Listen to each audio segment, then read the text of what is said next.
based on those,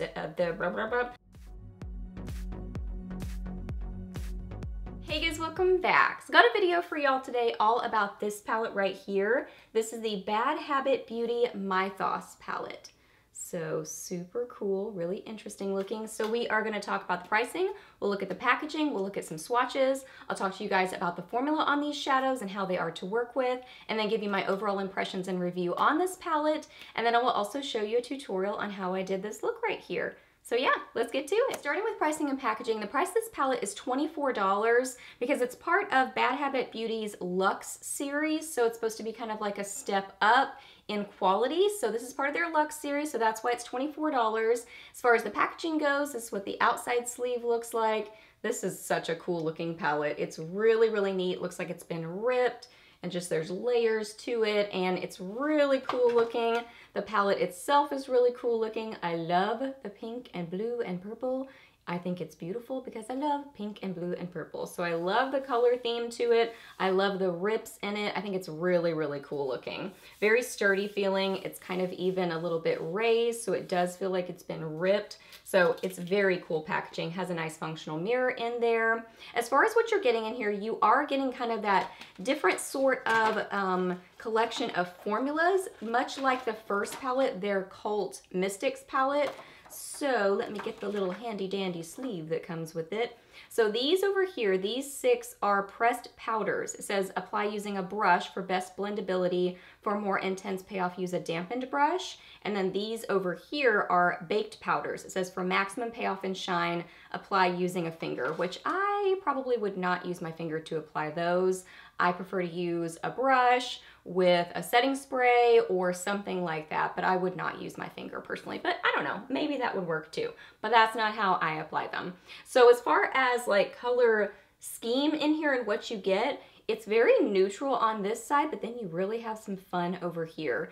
These are still neutral, sort of. They're in that kind of neutral family, but they're those super shimmery, duochromy, really cool looking sort of shadows. And then this one is just a fun green party right there. So really a fun collection of colors. There is no blending shade in this palette, so I did have to use my bronzer in my eye look today. So that's just a little side note as far as that goes, but really a fun, interesting collection of colors in here. I think it's really pretty. Now for some swatches, starting on the top left side of the palette, this is Atlas, this is Rhea, Hermes, Dion, Demeter, those cool duochromy shadows right there, those last two.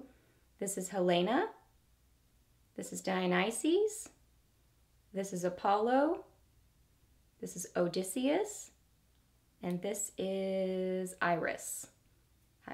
So there are all the swatches. So let's talk about the formula on these shadows. So again, this is supposed to be part of their Luxe series. So it's supposed to be a step up in quality from their other shadows and their other palettes.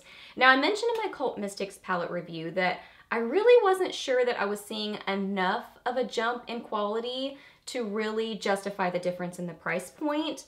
So in this palette, let's talk about the pressed powders first. Is that what they're called? Yeah, the pressed powders. So these, I don't really know. I still am on the fence about these. I think they're really pretty. I really still like them. I think they're beautiful on the eyes. I think they're very workable. They are still soft shadows, so you do have to tap off your brush, possibly use a setting spray just to make it a little bit easier to work with. I maybe am seeing a little jump in quality in these, even more so than the Cult Mystics. I do feel like these are a little bit possibly better than the Cult Mystics. It may just be that I like the colors in here better than that one. But again, I feel like if they were put side by side with their other shadows and their other palettes, I don't know that I would be able to identify that they are a different sort of a formula. So if there is a difference, it's so slight, I don't know that I would be able to tell. But I do really like these shadows. I think they're really pretty on the eyes. I really like these particular colors. So I just like these pressed powders in this one better than the Cult Mystics. Now let's talk about these over here. So these are the, what are they called? The baked powders. And they are so pretty. They are so duochromy and sparkly and shimmery and just a party on your eyes. They are So interesting looking and just catch the light. I love these shadows. And these in particular in this palette, I don't know what it is about these. Again, maybe I just like the colors better, but I feel like these are really, really special. So I wouldn't say that these over here justify the jump in price point, but these, I think, definitely justify some kind of a jump in price point because they are so pretty and special.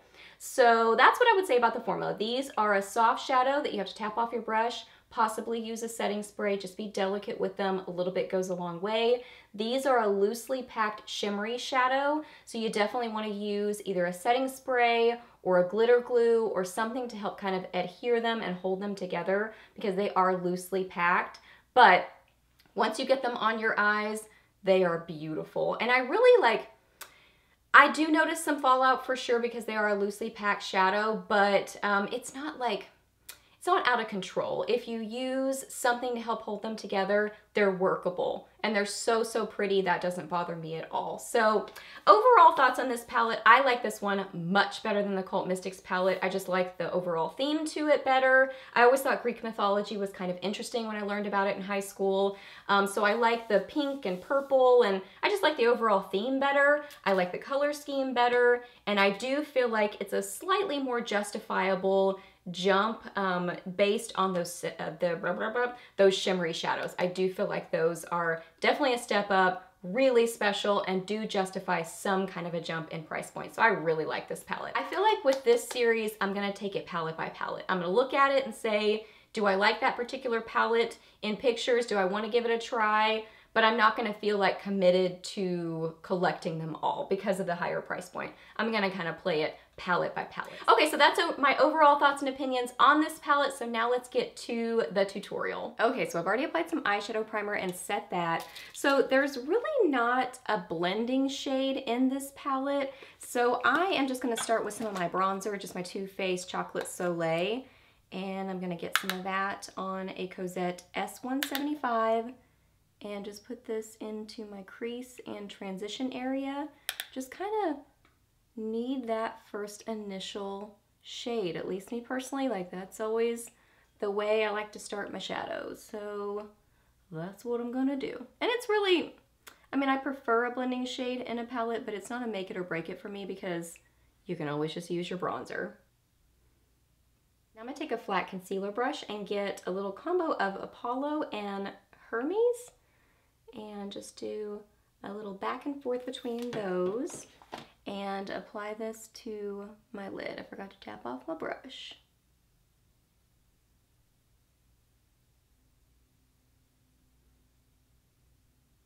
Going back and doing a little bit of blending.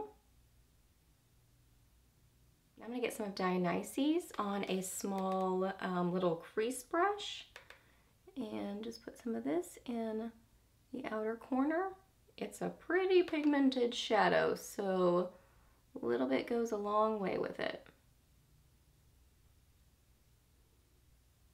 Now for one of these beautiful shades over here. So I'm gonna get some of Iris on that same flat brush, and I'm gonna kind of play with this. I want to first use it on one eye with just some setting spray. So I'm gonna do that first. So let's see. This is what I usually do. I just always use a setting spray, but the other side I'm gonna use a glitter glue and see if that like kicks it up even more. So taking a little bit of my Too Faced glitter glue, tapping this all over my lid. And then I'm gonna use some of this beautiful shadow. I do have fallout on my face on both sides, so it is just one of those loosely packed shimmery shadows, but I mean, it's beautiful. So I really don't see a huge difference between the two sides. This side with the glitter glue is maybe just a little bit more intense, but they seem pretty similar. So I am gonna do another layer with just some setting spray on both sides and just kind of even them out a little bit.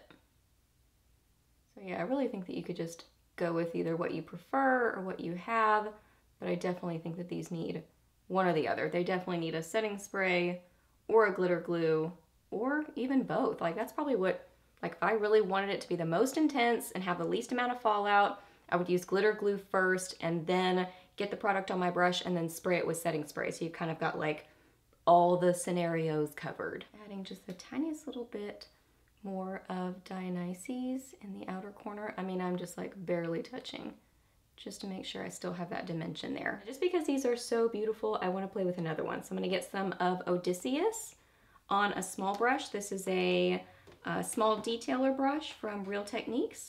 Tap off my brush. I'm going to spray it. And then I'm going to apply just a little bit of this on the inner parts of my lids. I don't think I actually sprayed my brush. I do this quite often. I think I'm spraying it, but I'm actually spraying either above it or below it, and I'm completely missing my brush.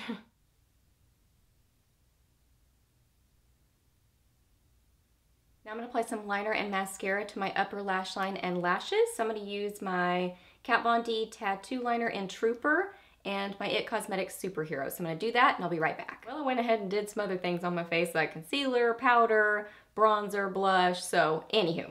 Okay, for lower lash line, I want to keep it relatively soft, so I'm going to get a little bit of my bronzer on a BH Cosmetics number 10 brush and just run this along my lower lash line first. Then for just a smidgen more definition, I'm going to get some of Dionysus, just a tiny little bit, and put some of this on the outer portion. I mean, just the tiniest little bit. I don't want it to overtake my lower lash line. And then for a little pop on the inner corners of my eyes, I'm going to get some of Atlas on a little pencil brush from Sigma. And I'm just going to apply this for a little bit of glow, a little bit of brightness. I'm also going to use some of Atlas as my cheek highlight as well, because that's a really pretty color, and that'll help kind of, you know, pull everything together. Look how pretty that is on the cheeks. And now I'm just going to finish off with some mascara on my lower lash line. I'm going to use my CoverGirl Clump Crusher.